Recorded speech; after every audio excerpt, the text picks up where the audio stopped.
Tour of Portland Art Gallery. I'm excited. I bet we're gonna see some very good work. Which one? You said skip 40 seconds. Oh my god. It's beautiful. I'm starting to tear. Oh. Wow. This is incredible. I need to pay a visit to this. It really makes you feel like a dumb asshole. In this piece, I play the student. You know, oh, this is a performance piece. I play this kind of strange version of an anthropologist. I play this kind of strange version of the bad student. Is this part of the exhibit, or did someone leave their toy here, like a kid? I can't tell. That's the beauty of art galleries. You never know what's art and what's just a happy little accident. I'll give you 50 grand for this. It's a journey through like a very specific part of Norway. This is very specific parts of their cultural history. Wow. Really just take a moment to let that one sink in. That looks so good.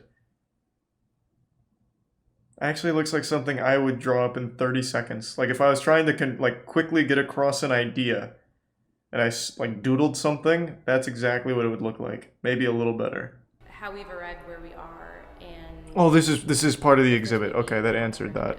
Okay. Nice. No, that was good. I am curious. Let me see someone who defends Jackson Pollock. That's my go-to. I think this is what most people go to. Let's see how you defend it. Oh, I already hate the way this... I already fucking hate the title. How to understand a Jackson Pollock painting. As if you're too fucking stupid to get it. Oh my god. It's just... They literally just don't have the ability to not be pretentious douchebags. Good lord. Yeah.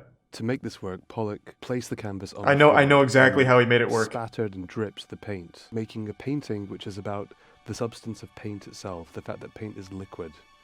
And when we see paint on canvas, normally that's hidden. You know, paint is made to resemble something else, whether it's a sky or a field or flesh. But what Pollock does is just present us with paint as paint. He was the first person to do this. You know what else presents paint as paint?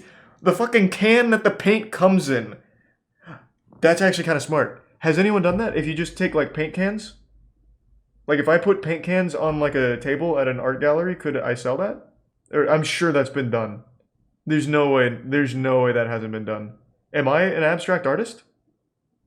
Oh my god, I might be a genius. Could I be the next Jackson Pollock?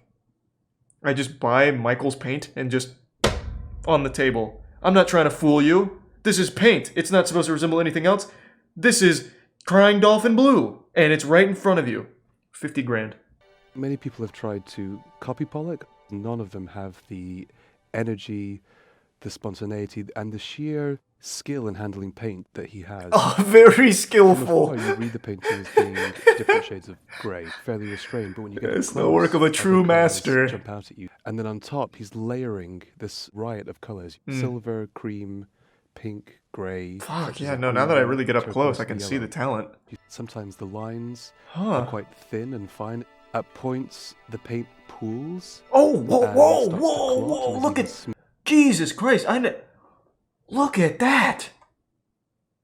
No doubt Jackson Pollock planned for that. Maybe this guy really was 10 levels above standard human intelligence, a transcendent being. Look at the way he's able to get the paint to subtly pool in here, blending multiple colors, challenging the very idea of how we perceive paint as paint. Is it even paint? Is it even liquid anymore? We have to start to question thanks to Pollock. He's posing a difficult question, an inquiry into the very deep recesses of our mind, and he's using paint as a medium to challenge us. It's him slapping the gauntlet on the table and saying, hey buddy, let's fucking fight. And Pollock, I'm picking up the gauntlet, I'm ready to fight. I'm starting to see it now. The paintings are all incredibly human in the sense they're scaled to the reach of Pollock's arm, so each of those lines is recording the gesture of his hand as... I can, look at these gestures. I can see it. I'm actually picturing it. I'm having like an actual, like fucking That's So Raven flashback to the past instead of the future. I'm seeing Jackson Pollock with each of these dripping a little paint, a little of the black there. I think I can deduce his height from this one. Approximately 5'4", maybe little baby arms. Definitely late 50s. Oh yeah, I can smell he's a drinker. Oh my god, the painting really tells you everything you need to know about the man behind it. Oh, I never stopped to really think about the gestures required for such precision. Like, it looks chaotic to the untrained layman's eye, the Philistines, but when you really take a step back, you can see the laborious nature of each and every splatter. Oh my god, it's finding beauty within the chaos. So in a sense, Pollock, the artist, is present here with you as you're looking at the painting. Yeah, I can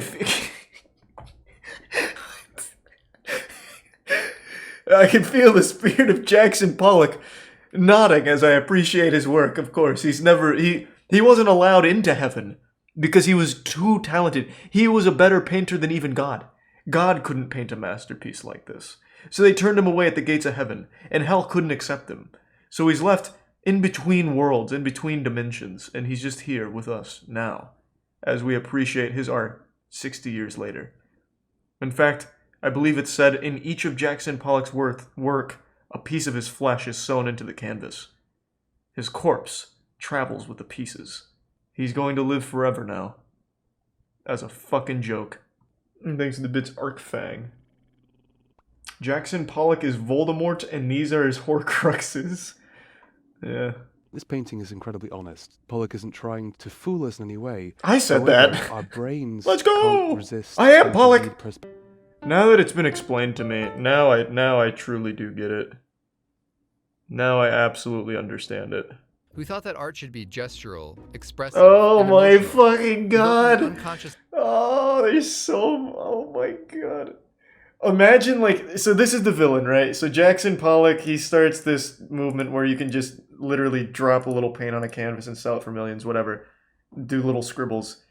Imagine, like, you have this final raid boss of, like, actual dog shit. And then the hero is someone that just takes a blank canvas and dumps some white paint on it. Like, there are no winners. It's just two different evils. His arm, it's who he is as a person that's creating that canvas, that painting. As opposed to someone who paints using their body as well, but actually paints something. It is still them as a person creating that art. They make this weird distinction. They look for any and all fucking absolutely asinine explanations for why anyone should care about Jackson Pollock's process. Minimalist artists stripped art of the burden of being about something else. They presented art not as an imitation of reality, but as an object unto itself. Artist Frank Stella summed it up nicely when he said, "What you see is what you see." One of my Like, whenever I think it can't get any fucking dumber, like we've reached the zenith of absolutely mind-boggling, pretentious douchebaggery, there's something like Frank fucking Stella. What you see is what you see. That is literally the meme of the floor is made of floor.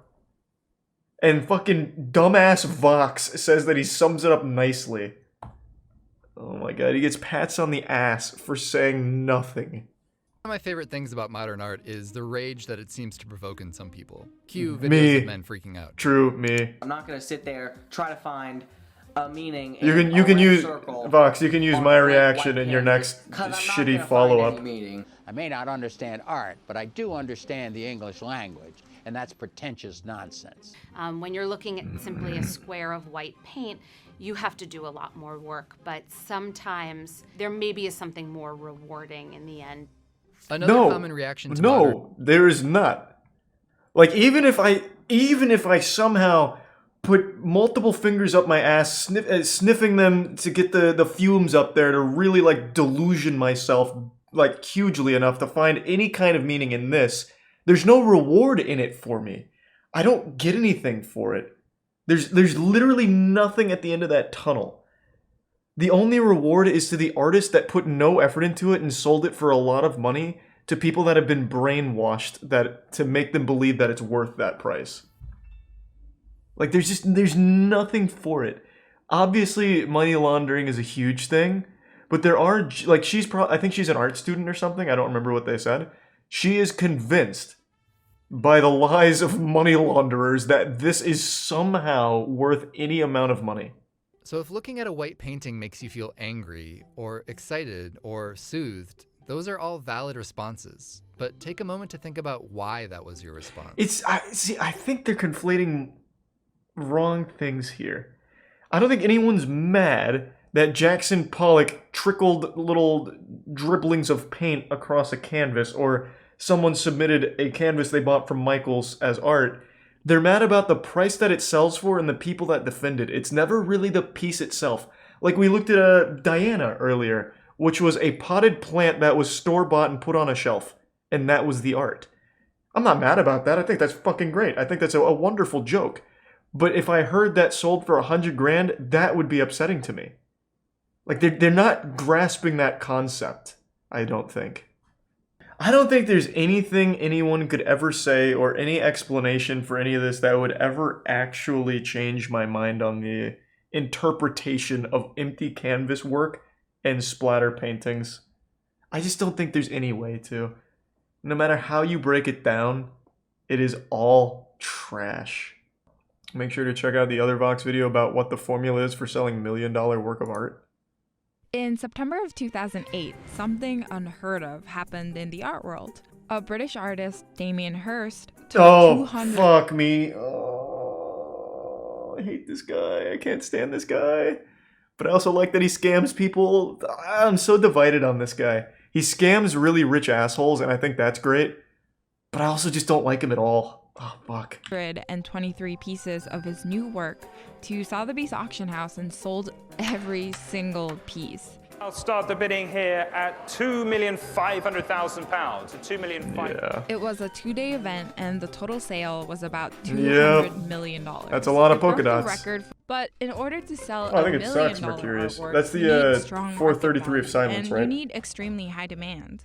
And a ton of work goes into creating that. As Don Thompson describes in his book, the formula for art pricing goes something like this.